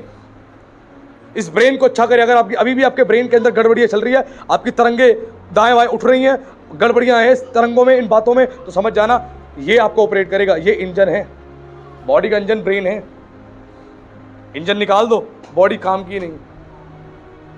ध्यान रखना, इस ब्रेन को सही से यूज करना है, क्योंकि सारा खेल यहीं चलता है, यहीं गंदे विचार, गंदी थॉट, गंदी बातें यहीं आती है। इसीलिए यहां बोलेगा मन के नए हो जाने से, ब्रेन नया हो जाना चाहिए। अभी ब्रेन में तुम्हारी गंदगी भरी पड़ी है, कोने कोने में निकाल के फेंको, कचरा भरा हुआ निकाल के फेंको। मन नया करो, मन नया करो, मन नया करो। कलाम के हिसाब से मन को नया करो। मन के नए हो जाने से तुम्हारा चाल चलन भी बदलना चाहिए। जब मन नया होगा, चाल चलन तुम्हारा बदलेगा, ट्रांसफॉर्म होगा। और मन नया नहीं तो कुछ भी नया नहीं, सब पुराना रहेगा, पुराना रहेगा। ध्यान रखना, कोई भी आपकी शक्ल देख के समझ जाएगा कि आप वो मसीह नहीं हो जो एक आशीषित और एक आत्मिक मसीह होता है। आशीषित और आत्मिक मसीह की पहचान है, चेहरे पे मुस्कुराहट होगी, तरोताजा होगा, आत्मा से भर के आराधना करेगा, भले घर में खाने को है या ना है, जेब में पैसे हैं चाहे नहीं है। यहाँ तो थोड़ी सी बात हो जाती है, घर में चर्च आने का दिल नहीं करता, आराधना में बैठने का दिल नहीं करता, ताली बजाने का दिल नहीं करता, ऐसा हो जाता लोगों का व्यवहार। यहाँ तो कई पासवान ऐसे जिनके घरों में बम भी फूट जाते हैं, उसके बाद भी चर्च में आके ऐसे आराधना करते, देख के लोग हैरान हो जाते हैं, हैरान हो जाते हैं। ये खुदा का आत्मा है। इधर समझाया गया कि परमेश्वर की इच्छा जो है एक्सपीरियंस से आप कब मालूम कर पाओगे, जब आप अपने मन को नया करोगे। मन पुराना रहेगा, परमेश्वर की इच्छा कभी जान ही नहीं पाओगे। क्या खुदा से कभी पूछा, खुदा मैं कहां जाऊं, मैं किससे बात करूं? परमेश्वर आपके दोस्तों का भी सही सिलेक्शन करवाता है, आपको सही जॉब भी देगा, सिलेक्शन भी ठीक होगा। अगर आपने सिलेक्शन कर रखा है रॉन्ग फ्रेंड्स का, इसका मतलब है आप भी रॉन्ग हो। आपके दोस्त, आपकी संगति, आपकी पहचान है कि आप किस प्रकार के व्यक्ति हो। ध्यान रखना, आपके दोस्त पहचान है कि आप किस प्रकार के व्यक्ति हो। एक दुष्ट व्यक्ति के साथ यदि आप उठते बैठते हो तो साइन है आप भी दुष्ट हो, आपके अंदर भी दुष्टता तो है, पक्की बात है, चाहे थोड़ी है चाहे ज्यादा है, लेकिन है। आप पूरे धर्मी नहीं, सभी धर्मी हो सकते हो। ध्यान रखना, क्योंकि बाइबल कहती है ठट्ठा करने वालों की मंडली में नहीं बैठना, पापियों के साथ नहीं बैठना, उनके मार्ग में नहीं चलना। अगर तुम चल रहे हो इसका मतलब तुम तो भैया बहुत बड़े पापी हो और बाहर से धर्मी दिखा रहे हो लोगों को। ध्यान रखना, आपकी फेलोशिप आपके बारे में चीख चीख के बताती है। फेलोशिप, अगर आप धर्मी लोगों के साथ उठते बैठते हो तो आप ब्लेस्ड हो, आशीषित हो। मेरा एक भी फ्रेंड नहीं है, एक भी फ्रेंड, मेरी कलीसिया ही मेरा परिवार है। प्रभु के दास, प्रभु के लोग ही मेरे परिवार के लोग हैं। कोई फेलोशिप नहीं मेरी किसी के साथ, किसी के साथ मेरा उठना बैठना नहीं। प्रभु के साथ, प्रभु के लोगों के साथ, प्रभु की सेवा में, प्रभु के दासों के साथ, केवल इतना ही, इससे ज्यादा कुछ नहीं। मुझे जरूरत नहीं है, क्योंकि मेरे पास समय नहीं है फालतू, मेरे पास समय नहीं है। मेरा बेस्ट फ्रेंड मेरी बाइबल है, इसको मैं खोलता हूं और मैं पढ़ता हूं। आपका बेस्ट फ्रेंड जो होगा उसको फोन मिलाओगे आप, उससे बातें करोगे, हाय मैं मर गया मर गया मर गया, वो कहेगा मैं जिंदा कर देता हूं तुझे। रियलिटी, वो खुद तो जिंदा नहीं, तुम्हें क्या जिंदा करेगा? मरा हुआ आदमी, अंधा आदमी अंधे को हरा दिखा सकता है? दोनों गड्ढे में गिरेंगे। मैं कहता रहा हूं, इसीलिए बाइबल साफ बता रही, जो मन का टेढ़ा है कभी कल्याण नहीं होता। मन सीधा करना पड़ेगा, मन को सीधा करना पड़ेगा, अधीनता से, नम्रता से खुदा के पास आना पड़ेगा। बाइबल कहती है जो खुद को दीन करेगा, दीन बनाएगा, मैं उसे क्या करूंगा? शिरोमणि बनाऊंगा। परमेश्वर ऊंचा तो तभी करेगा जब खुद को दीन करोगे। ध्यान रखना, खुद को दीन करोगे। अब बाइबल में प्रभु के चेलों की फेलोशिप देख लो। चेले किसके साथ संगति करते थे? यीशु मसीह के साथ और चेलों के साथ। चेले चेलों के साथ ही रहते थे, उनकी फेलोशिप अच्छी थी। आज आपकी फेलोशिप किनके साथ है आपको चेक करना पड़ेगा। मैं बड़ी रियलिटी वाली बात कह रहा हूं। बुरी संगति, बुरी संगति, बुरी संगति अच्छे चरित्र को बिगाड़ देती है। अरे मैं कह रहा हूं बर्बाद कर देती है। आप कह रहे हो बिगाड़ देती हो, मैं कहता हूं बर्बाद कर देती है। आप कितने एक्सीडेंटों की खबर सुनते हो? रात को 5 दोस्त गाड़ी में निकले और एक्सीडेंट हो गया, सारे मर गए। क्यों? सारे दारूबाज थे। आगे जो गाड़ी चला रहा था वो भी दारूबाज था। उसने कहा आओ हम लॉन्ग ड्राइव पे चलते हैं, वो दारूबाज था, आगे बैठा था, पीछे चारों बैठे थे। गाड़ी बहुत अच्छी चलाई उसने, इतनी अच्छी चलाई कि उनको पहुंचा दिया ठिकाने पे, है ना। संगति बहुत इंपॉर्टेंट है आपकी बर्बादी के लिए और आपकी आबादी के लिए। ध्यान रखना, ध्यान रखना, बहुत जरूरी है। एलीशा ने एलिया को कभी छोड़ा नहीं। उसने कहा तू रुक जा, मुझे जाना है। कह रहा नहीं, तेरे जीवन की शपथ, मैं तुझे छोड़ने का नहीं, मैं तुझे छोड़ने का नहीं, मैं तुझे छोड़ने का नहीं। उसको पता था अभी जाने वाला है, गुरु चला जाएगा, छोड़ा नहीं उसने। लगा रहा लगा रहा लगा रहा गुरु के साथ। और इसका परिणाम क्या हुआ? जो गुरु में अभिषेक था उसका दुगना ले लिया उसने। बाबू फेलोशिप सही पकड़ के रखो, सही फेलोशिप पकड़ के रखो, डबल अनॉइंटिंग मिल जाएगी। गलत फेलोशिप पकड़ ली ना, जो है वो भी चला जाएगा। और बाद में बोलोगे प्रभु अब तो मुझे सिग्नल भी नहीं मिलते, मेरा आत्मिक रडार तूने बंद कर दिया। मुझे स्वर्ग से सिग्नल मिलते थे लोगों के प्रति, अब तो वो भी नहीं मिलते। क्यों? मेरा आत्मिक रडार बंद हो चुका है। प्लेन के अंदर एक रडार होता है जो उसको बताता है किस दिशा में जाना है। पक्षी आ रहा है आगे से, आगे मौसम खराब है, इस तरफ बरसात हो रही है, वो रडार उसको पहले ही बता देता है, वो डायरेक्शन चेंज कर देता है। वैसे स्वर्ग के आत्मिक रडार आपका कब काम करेगा? जब खुदा से कनेक्ट होगी। सही फेलोशिप में रहो, अनॉइंटिंग को लेते रहो, अनॉइंटिंग को लेते रहो, अनॉइंटिंग को लेते रहो, सही फेलोशिप में रहो। मूसा पहाड़ पे था 40 दिन तक, 40 दिन तक पहाड़ पे था और यहोशू वहीं बैठा रहा। यहाँ तो चर्च में 1 घंटे में हवा खराब हो जाती है बैठने में। अब पास्टर खत्म करे, है ना। वो 40 दिन तक पहाड़ पे था, यहोशू वहीं पे पहाड़ पे रुका रहा। बीच में बाइबल पढ़ना, हारून नीचे था लेकिन यहोशू ऊपर ही था। और यहोशू के बारे में बाइबल बताती है कि मूसा का वो सेवक था, और ऐसा सेवक था जो उसके पैर धोता था। हेलो, ध्यान से सुने, मैन ऑफ गॉड की रिस्पेक्ट करने से कितनी आशीष मिलती है। मैं नहीं कह रहा मेरे पैर धो, मैं कभी अलाउ नहीं करता, यीशु मसीह ने पैर धो दिए। मैं आप लोगों की सेवा के लिए चुना गया हूं, सेवा करवाने के लिए नहीं, लेकिन मैं समझा रहा हूं मैन ऑफ गॉड की इज्जत करने से खुदा कितनी आशीष देता है। परमेश्वर चाहता हो कालेब को चुनता, जो मूसा का जीजा था, जो मरियम का पति था, उसको चुनता परमेश्वर आगे भेजने के लिए। कालेब एक शूरवीर योद्धा था, एक धार्मिक व्यक्ति था, लेकिन उसको नहीं चुना। यहोशू को चुना, जो मूसा के पीछे पीछे लगा रहा, उसके साथ रहा, छोड़ा नहीं। और बाइबल कहती है उसके पैर धोने वाला सेवक था वो, उसके पैर को धोता था, मूसा के पैर को। और परमेश्वर ने आगे की जिम्मेदारी यहोशू के हाथ में सौंपी, मूसा रुक जा, अब यहोशू आगे लेके जाएगा। मैन ऑफ गॉड के साथ कनेक्ट रहो, खुदा की सेवा में लगे रहो। कलीसिया और पासवान दोनों दीनता के साथ जब एक दूसरे की सेवा में और खुदा की सेवा में लगे रहते हैं ना, तो बाइबल कहती है दोनों को परमेश्वर बढ़ाता है, दोनों को ग्रो करता है।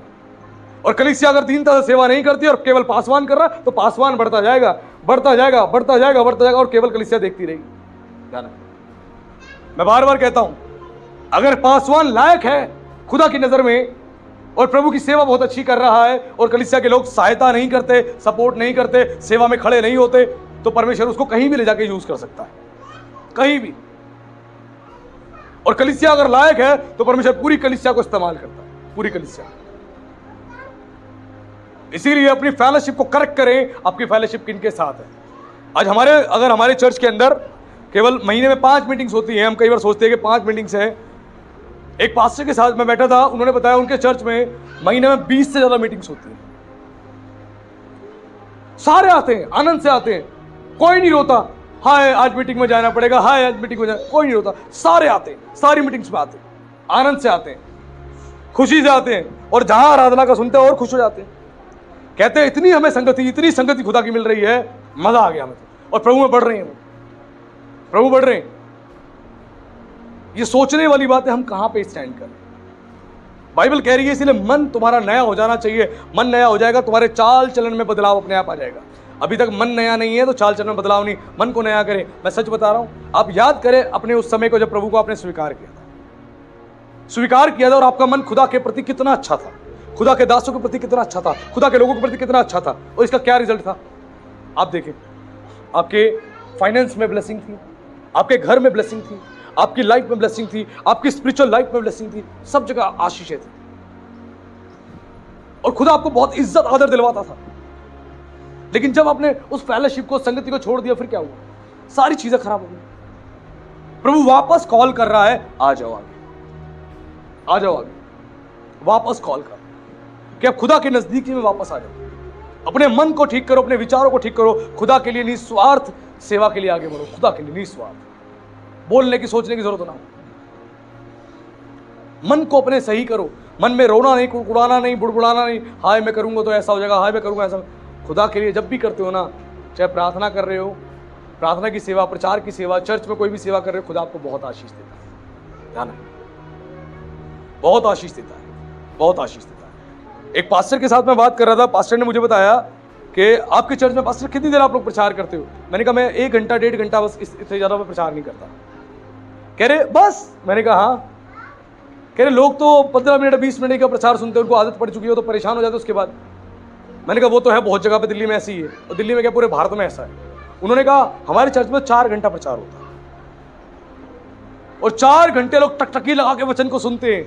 4 घंटा इस वचन से इतनी मोहब्बत, इतनी मोहब्बत, इतनी मोहब्बत करते हैं कि क्या मैं बताऊं। खत्म होता कहते पास्टर जी जल्दी खत्म कर दिया। इतनी मोहब्बत करते इस कलाम से। जिससे मोहब्बत करोगे ना, उसके साथ समय को बिताओगे। हेलो, जिससे मोहब्बत करोगे समय को बिताओगे। बीवी से मोहब्बत करते हो तो बीवी के साथ समय बिताओगे, भाई से मोहब्बत करते हो तो भाई के साथ समय बिताओगे, रिश्तेदारों से मोहब्बत करते हो रिश्तेदारों के समय बिताओगे, और खुदा से मोहब्बत करते हो तो खुदा के साथ समय बिताओगे। आपकी मोहब्बत किससे है चेक करें। क्या खुदा से केवल 1 घंटे की मोहब्बत हमारी काफी है? सोचिए। इसीलिए बाइबल कह रही है कि मन बदल जाए, ताकि तुम परमेश्वर की इच्छा जो है एक्सपीरियंस से मालूम करते रहो, एक्सपीरियंस से मालूम करते रहो। खुदा चाहता है संसार के जैसे मत बनो, ये सारे काम संसार के लोग करते हैं। चिंता में डूबे रहना, नफरत, लड़ाई, गुस्सा, एग्रेशन, माफ ना करना, गंदी बातें, गंदे विचार, गंदी सोच, इससे प्रभु कह रहा बाहर निकल जाओ, बाहर निकल, बाहर निकल जाओ। कलाम में अगर लिखा है, कलाम में अगर लिखा है गाली नहीं देनी, तो बोलो मैंने गाली नहीं देनी। मैं खुदा के एक ऐसे खादिम को जानता हूं जिनको परमेश्वर ने इतना ब्लेस किया। उनकी स्टोरी मैं आपको बताता हूं। रिक्शा चलाते थे, बिहार से भाग के आए थे, बिहार से भाग के आए थे और रिक्शा चलाते थे, पेंडल वाला रिक्शा, दिल्ली में आके। पढ़े लिखे भी ज्यादा नहीं थे, पेंडल वाला रिक्शा चलाते थे।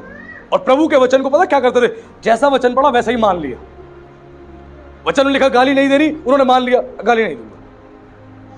वचन में लिखा कि मुझे प्रार्थना करनी है, मान लिया प्रार्थना करनी है।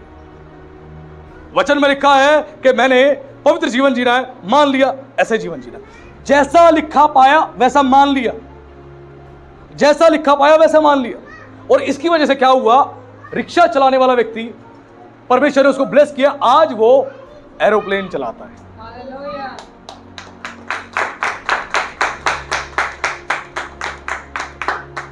और खुदा ने इतना ब्लेस किया, जो वचन को सुना, पढ़ा, मान लिया और वैसे ही चला। खुदा ने ऐसा उनको ऐसा ब्लेस किया, खुदा ने उनको एक स्कूल नहीं, क्रिश्चियन एक स्कूल नहीं, उनके पास 3-3, 4-4 क्रिश्चियन स्कूल्स हैं। और अभी कई सारे क्रिश्चियन स्कूल्स वो खोलने जा रहे हैं। और मैं उनके घर में गया था, अपनी पत्नी के साथ उनके घर गया था। और जब मैं उनके घर में गया, उनका घर इतना आलीशान घर बना हुआ, इतना सुंदर घर बना हुआ। और उनसे हमारी बात हुई, सच में बहुत दीन व्यक्ति हैं, बहुत नम्र व्यक्ति हैं, मिले, हमने बात करी, हम बहुत ब्लेस्ड हुए, हम बहुत आशीषित हुए।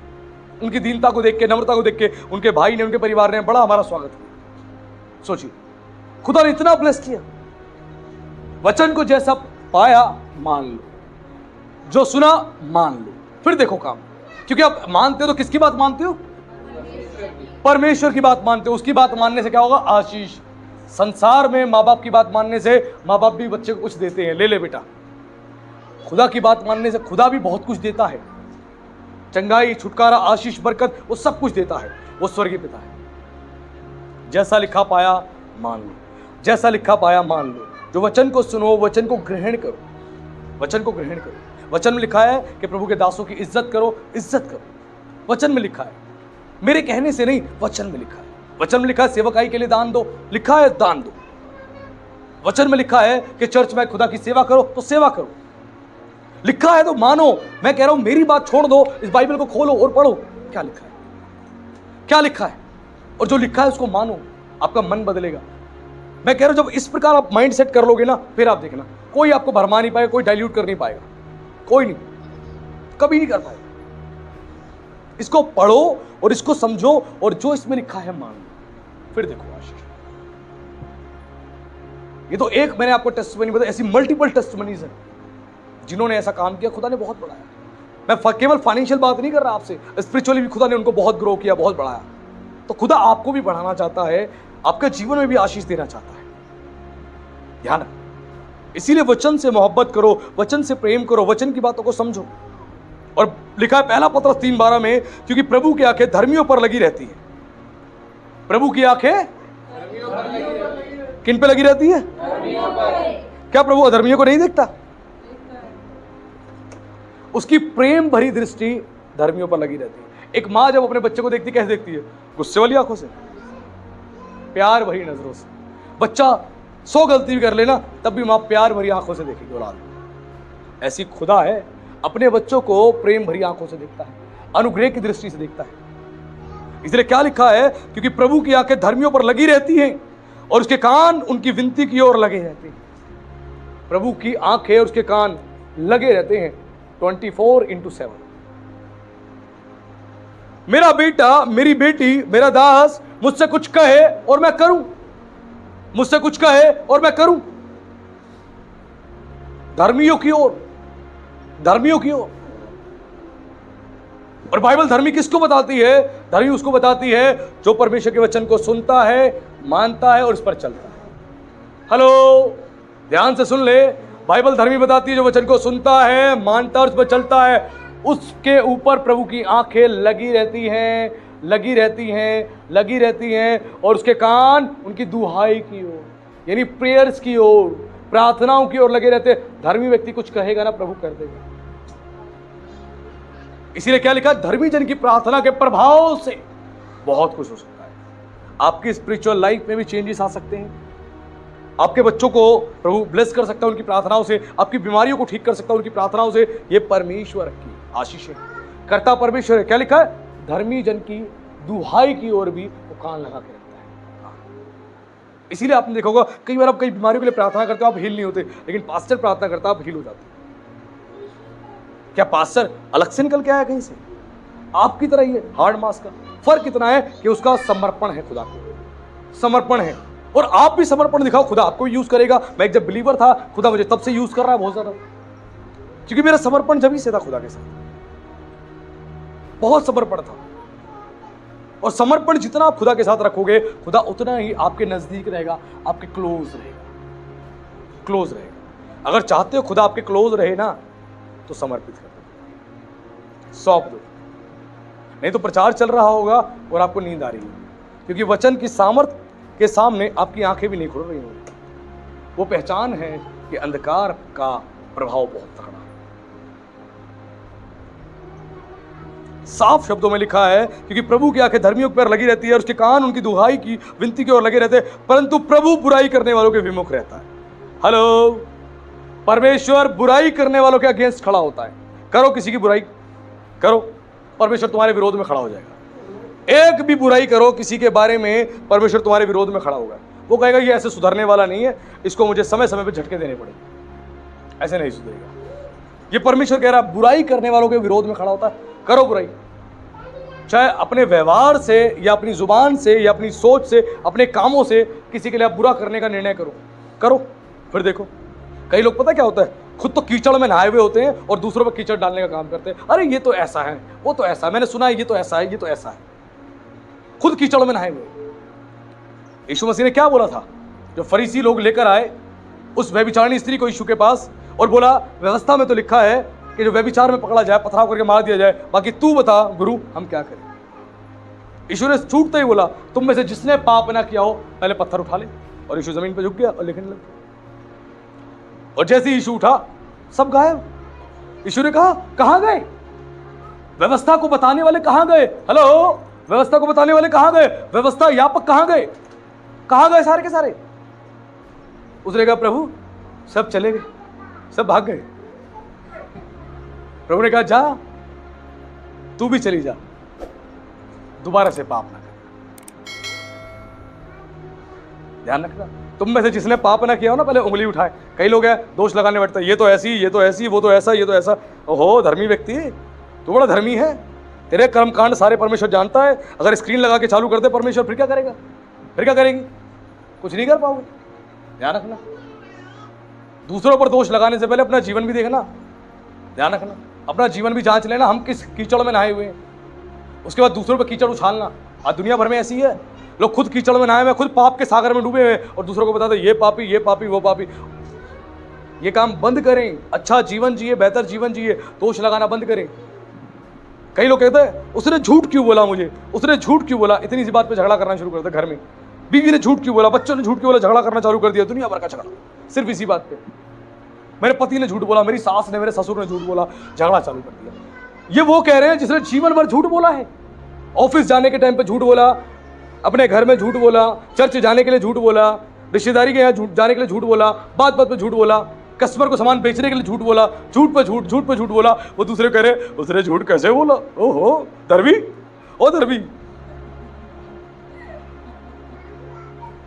कौन है ऐसा जो इस धरती पे जिसने झूठ ना बोला हो? बाइबल कहती है सब ने पाप किया। मैंने भी बहुत पाप किए, मेरे पाप मेरी आंखों की दृष्टि के सामने बने रहते हैं, मैं भूलता नहीं हूं। मैंने भी पाप किए, बेशुमार पाप किए, लेकिन उसने मेरे पापों को क्षमा किया, माफ किया। दूसरों पर दोष लगाने बैठे, अपना चरित्र झांक ले हम कैसे हैं। हमारे पास बात करने के लिए कोई विषय नहीं होता ना, तो हम दूसरों की बुराइयां करते हैं, हम खोज खोज के ढूंढ ढूंढ के करते हैं। ये काम ना करें। बाइबल पता क्या कहती है? करने वाला तो पाप कर रहा है, सुनने वाला भी पाप कर रहा है। Listening to gossip, sin of listening to gossip, सुनने का पाप है। जब कोई बुराई कर, आप सुनने बैठ गए ना, आप कह रहे मैं तो सुन ही रही थी, मैं तो सुन ही रहा था, मैंने तो कुछ कहा भी नहीं, मैं तो चुपचाप सुन रहा था, मैं तो सुन रही थी। बेटा तुमने पाप कर लिया, सुनने का पाप। अब परमेश्वर उठा के तुम्हें भी पटकेगा 4 बार। अब तुम्हारी बारी है, क्योंकि तुमने वहां टोका नहीं, वहां रोका नहीं, तुमने मना किया नहीं, तुम भी आनंद से सुन रहे थे, चाव से, चस्का लेके। है ना, चाय पीते हैं चस्का लेके,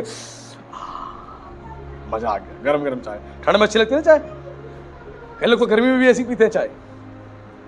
ऐसी बुराई भी चस्का लेने के लोग करते हैं और सुनने वाले चस्का लेके सुनते हैं, हाँ मजा आ रहा है। सुनो, sin of listening to gossip, last time मैंने बताया था सुनने का पाप है, सुनने का पाप है। और इससे पता क्या होता है सुनने के पाप से?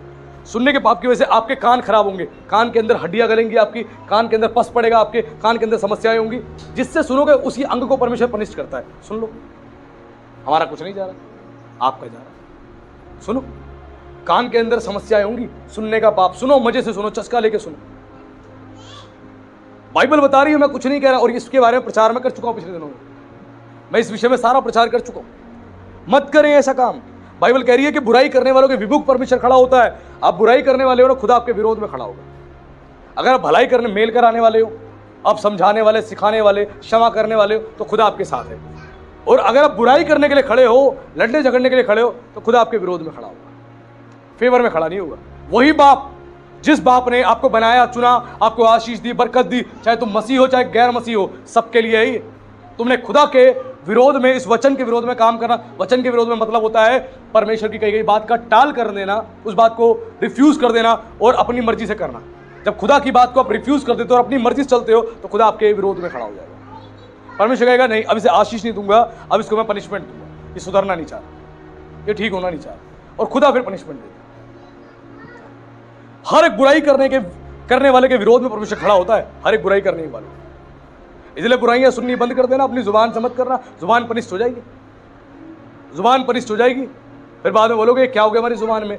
कान से सुन रहे हो, कान पनिष्ट हो जाएंगे। जल्दी से क्या होगा? बहरापन आ जाएगा, सुनाई तक नहीं देगा ठीक से, लीड लगा ही नहीं पाओगे कानों में, उम्र कुछ भी नहीं है, कान में बहरापन आ जाएगा। गाने सुनते हुए कान की हालत खराब हो जाएगी, सुन भी नहीं पाओगे प्रभु के गाने भी, कान में लीड लगा के। तेज आवाज में गाने सुन नहीं पाओगे, तेज आवाज में प्रचार नहीं सुन पाओगे, कान में बहरापन आना शुरू हो जाएगा और सुनाई भी नहीं देगा। सुनो, चाव से सुनो, जितना सुनना है। कान भी खराब, आंख भी खराब, और जुबान से बुराई करोगे तो होठ भी खराब और जुबान भी खराब। फिर बाद में बोलो हम क्या करें, क्या करें? जिस अंग से पाप करोगे उसी अंग को पनिष्ट करेगा। हेलो, जिस अंग से पाप करोगे उसी अंग को पनिष्ट करेगा। बाइबल कहती है शरीर के अगर एक अंग को भी चोट पहुंचती है तो पूरा शरीर पीड़ा को भुगतता है। सच है?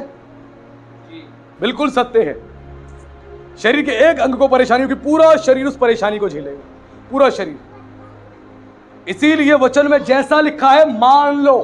मैं बार बार कह रहा हूं, जैसा लिखा है मान लो। अगर तुम नहीं मान रहे तुम यीशु की भेड़ नहीं हो। यीशु ने कहा मुझसे मोहब्बत करते हो, आई लव यू मत करो, चलेगा, मेरी आज्ञा मान लो। जो मेरी आज्ञा मानता है मुझसे मोहब्बत करता है। हेलो, जो मेरी आज्ञा मानता है मुझसे मोहब्बत करता है। प्रभु ने ऐसा कहा है। क्या हम मोहब्बत करते हैं? आवाज नहीं आई। क्या हम मोहब्बत करते हैं? मोहब्बत करते तो जैसा लिखा है मान लो। इसके विरोध कोई भी बोल रहा है, रिफ्यूज कर दो बातों।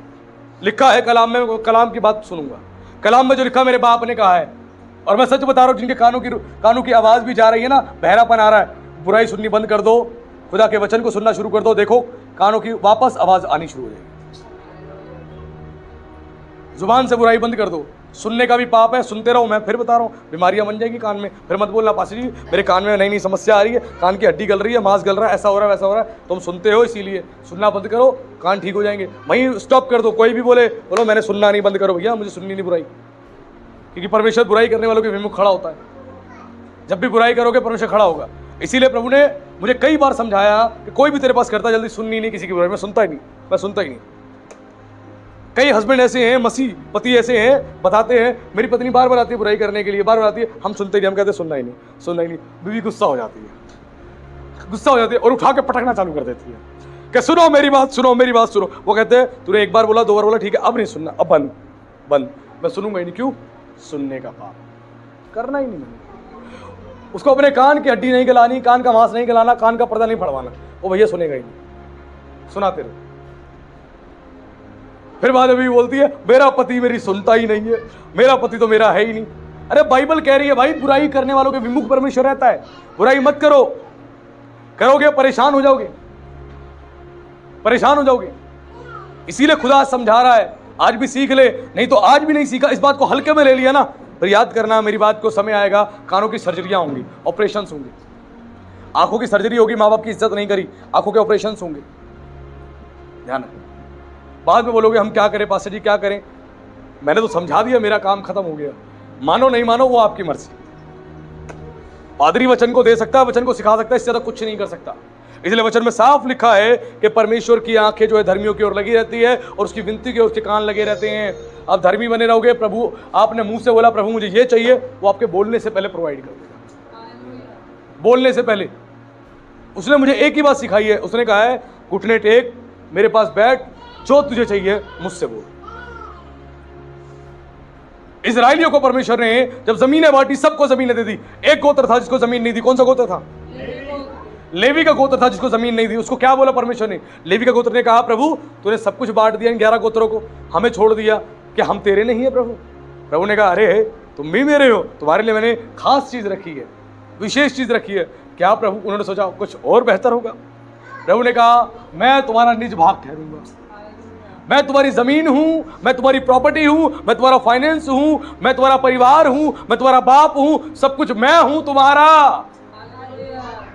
जब मैं तुम्हारा सब कुछ हो तो समझ जाओ सब कुछ तुम्हारा ही है। फिर इसीलिए सेवा करने वाले जितने लोग हैं वो लेवी के घराने के लोग हैं, उनको परमेश्वर ने अलग किया है सेवा के लिए, सेपरेट किया है मिनिस्ट्री के लिए, और खुदा है उनके लिए सब कुछ। इसीलिए आज के वचन से जो हमने सीखा कि परमेश्वर चाहता हमारा मन नया हो जाए, मन नया हो जाने से हमारा चाल चलन भी बदलेगा। इस वचन से आज प्रभु ने हमारे मनों को नया किया है। ध्यान रखना, आज प्रभु के वचन ने आर पार छेदा है और हमारे मन को, हमारे विचारों को नया किया है। प्रभु ने सिखाया जैसा लिखा है मान लो। अगर लिखा है कलाम में विरोध मत करना। मैं साफ कह रहा हूं, वचन में लिखा है ना, विरोध मत करना। अगर वचन का विरोध कर रहे हो, पवित्र आत्मा का विरोध कर रहे हो, पासवान का विरोध कर रहे हो, यीशु का विरोध कर रहे हो, परमपिता परमेश्वर का विरोध कर रहे हो, स्वर्ग के कानून का विरोध कर रहे हो, और जब विरोध, अब इतनी सारी चीजों का विरोध करते हो तो परेशानी में पड़ जाते हो। जो लिखा है मान लो और उस पर चलो, खुदा आपको बहुत बरकत देगा, बहुत आशीष देगा। और हमने जाना कि हमें बुराई नहीं करनी, हमें बुराई नहीं करनी, क्योंकि परमेश्वर बुराई करने वालों के विरोध में खड़ा होता है। बुराई करने वाले के विरोध में बुराई मत करना। अगर बुराई करोगे तो परमेश्वर आपके अगेंस्ट खड़ा होगा और कभी आपका साथ नहीं देगा। चाहते हो खुदा आपके साथ खड़ा हो तो बुराई करना बंद कर दो और बुराई सुनना भी बंद कर दो। दोनों काम शुरू कर दो, सुनना भी बंद और करना भी बंद, और फिर देखो खुदा आपके जीवन में कैसे बरकत और आशीष देगा और आपका जीवन बदल के रख देगा। प्रभु का धन्यवाद आज के वचन के लिए। प्रभु आप सबको आशीष दे। सभी को जय मसीह। आइए हम लोग आंखें बंद करेंगे, सर को झुकाएंगे और हम सब मिलकर एक छोटी सी प्रार्थना करेंगे। प्रभु यीशु मसीह हम आपका विशेष धन्यवाद करते हैं राजा, आज के वचन के लिए। प्रभु जी आज के वचन के प्रचार से मेरे परमेश्वर आपने अपने लोगों से बात करी है, आपने उन्हें छुआ है, स्पर्श किया है, ब्लेस्ड किया है। आपका हम धन्यवाद करते हैं। आज आपने बता दिया संसार के लोगों की तरह चिंता में डूबे ना रहो, आपने बता दिया संसार के लोगों की तरह जीवन ना जियो। आपने बता दिया अब वही हमारे परमेश्वर हैं जो इजरायलियों को जंगल में 40 वर्षों तक लेके चलते रहे और उनको कोई कमी घटी ना होने दी। आपने परमेश्वर विशेष रूप से उनको अपनी जाति कहा और उन्हें आशीषित किया। वैसी प्रभु कलीसिया भी परमेश्वर आत्मिक रूप से इजरायली है, यहूदी है और हम आपके लोग हैं राजा। और आपने बता दिया कि तुम्हारी सारी जरूरतें मैं स्वर्ग के भंडार से पूरी करूंगा, तुम्हें घबराने की आवश्यकता नहीं। मेरे प्रभु अपने लोगों को सामर्थ, शक्ति और बल दे प्रभु जी अपने पीछे पीछे चलने के लिए। जैसा वचन में लिखा है कि वैसा मानने वाले बन जाए, उस पर शंका करने वाले, तर्क वितर्क करने वाले ना बने, उसका विरोध करने वाले ना बने, वरन उसको जैसा लिखा है वैसा मान ले। और खुदा इनका जीवन, इनके जीवन की आशीष प्रभु जी जो रुकी है वो सारी प्रभु जी आपके नाम में रिलीज होती चली जाएं और आपकी महिमा हो राजा। मैं पूरे झुंड को प्रभु जी आपके हाथों में सौंपता हूं, आपके लहू में सील करता हूं और इस प्रार्थना को मैं जीवित सामर्थी परमेश्वर के पुत्र मसीह यीशु के नाम से मांगता हूं, आमीन।